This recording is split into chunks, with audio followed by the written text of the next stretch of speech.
Hello everyone, कैसे हैं आप सभी। उम्मीद करती हूँ आप सभी बहुत अच्छे होंगे। कोजागोरी लक्की पूजो इस बार मैंने किस तरह से सेलिब्रेट किया आप लोग के साथ शेयर कर रही हूँ। इस बार मैंने थोड़ी प्लानिंग एक दिन पहले ही कर ली थी, जिसकी वजह से मुझे पूजा करने में काफ़ी आसानी हुई।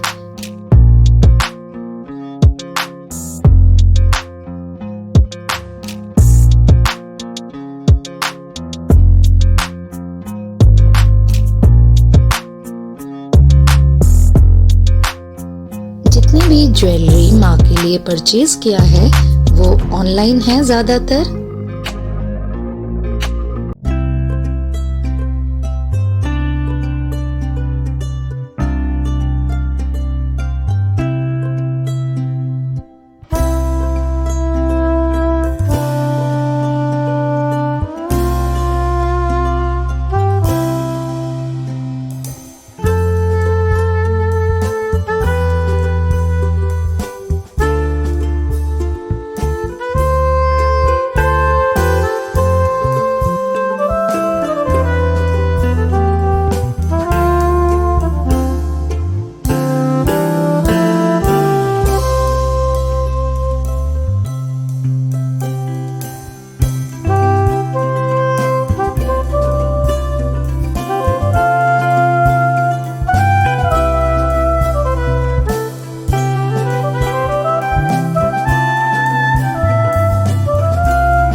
इस बार माँ का श्रृंगार मैंने बंगाली स्टाइल में ही किया है। मीशो से मैंने ये ऑनलाइन साड़ी परचेज की है। इजीली इसको पहनाई जा सकती है।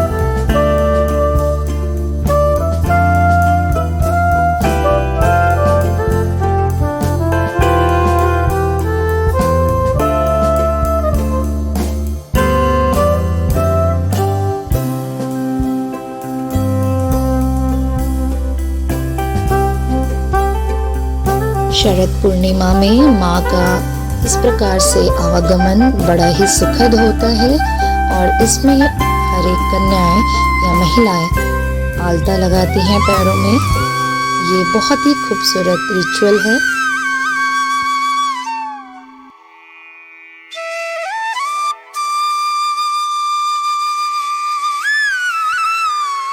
जैसा कि मैंने पिछली वीडियोस में भी बताया है कि माँ का आवागमन को हम उनके पैरों की छाप से दर्शाते हैं। शरद पूर्णिमा के समय आप ये खुद भी महसूस करेंगे कि हमारे वातावरण में एक बहुत सुंदर बदलाव आता है। रात्रि के समय बहुत ज़्यादा ठंडापन महसूस होने लगता है और दिन के समय अच्छी खासी धूप और एक वार्म वेदर रहता है। शरद पूर्णिमा के दिनों में भारत के कई क्षेत्रों में खीर बनाकर रात्रि में खुले आसमान के नीचे रख दिया जाता था। नेक्स्ट डे उसको कंज्यूम किया जाता था परिवार वालों के साथ। ये रिचुअल साइंटिफिकली भी बहुत ही अच्छा माना गया है। इस समय वेदर में बदलाव आने से शरद और गर्म दोनों ही वातावरण एक साथ मनुष्य को थोड़ा सा प्रभावित करती है, जिसकी वजह से दूध जैसे बनी हुई खीरों को खाने से हमारा मेटाबॉलिज्म अच्छा बना रहता है, ऐसा कहा जाता है।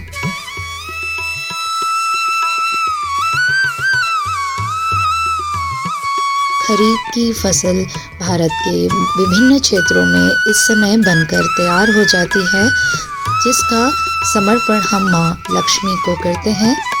ज़्यादातर गुड़ और अनाज से बनी हुई चीज़ें माँ को अर्पित की जाती हैं और तरह तरह के भोग और पकवान उन्हें अर्पित किया जाता है। साथ ही साथ ये प्रे किया जाता है कि वो समृद्धि और सुख को हमारे घर में स्थान देंगी। ज़्यादातर लक्ष्मी जी का पूजा अर्चना शाम के वक्त किया जाता है, जब वातावरण में थोड़ा ठंडापन आ जाता है और कहा जाता है माँ लक्ष्मी उस समय वातावरण में विराजमान होती हैं, इसलिए हम अपने द्वार खोल के रखते हैं ताकि वो रात्रि के समय हमारे घर आएँ और हमारे घर में अपना स्थान रखें। ये हम भाग्यशाली मानते हैं खुद को। और साइंटिफिकली हम ये देखें तो इस समय का वातावरण बहुत ही मनोरम होता है और वातावरण में एक उत्साह और एक ऊर्जा महसूस करने लगते हैं। हमारा मन बहुत ज़्यादा उत्साहित होता है। यह स्वाभाविक रूप से मनुष्यों ने कई वर्षों में महसूस किया होगा और इस तरह के रिचुअल को अपनाने के लिए उन्होंने अपने आप को तैयार किया होगा, जो आज भी सोसाइटी में मौजूद है।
कुबेर एक तरह से माँ लक्ष्मी के कैशियर के रूप में माने जाते हैं और आउल उनकी सवारी है।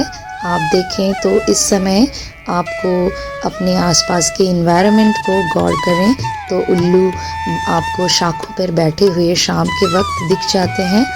और हमारे बंगाली कल्चर में कहा जाता है जिनके भी घर शाम में ऐसे आउल दिखाई देते हैं तो यह शुभ माना जाता है।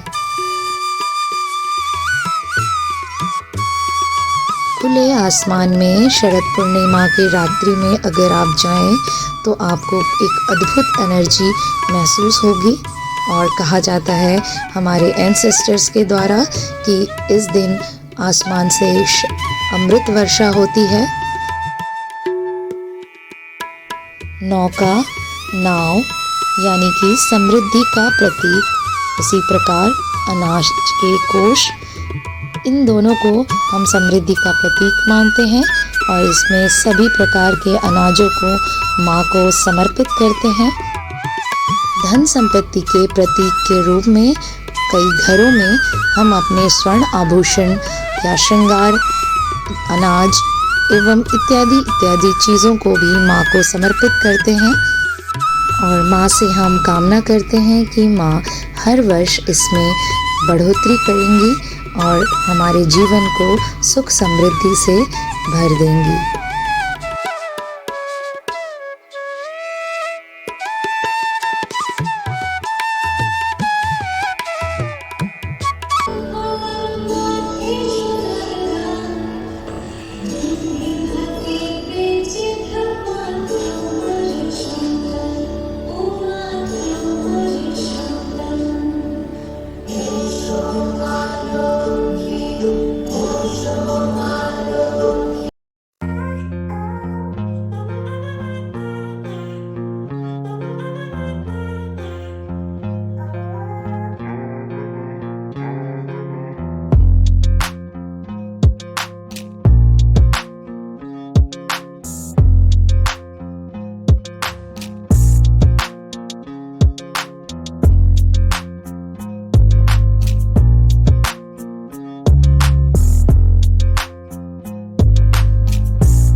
वीडियो कैसा लगा हमें कमेंट करके बताएं।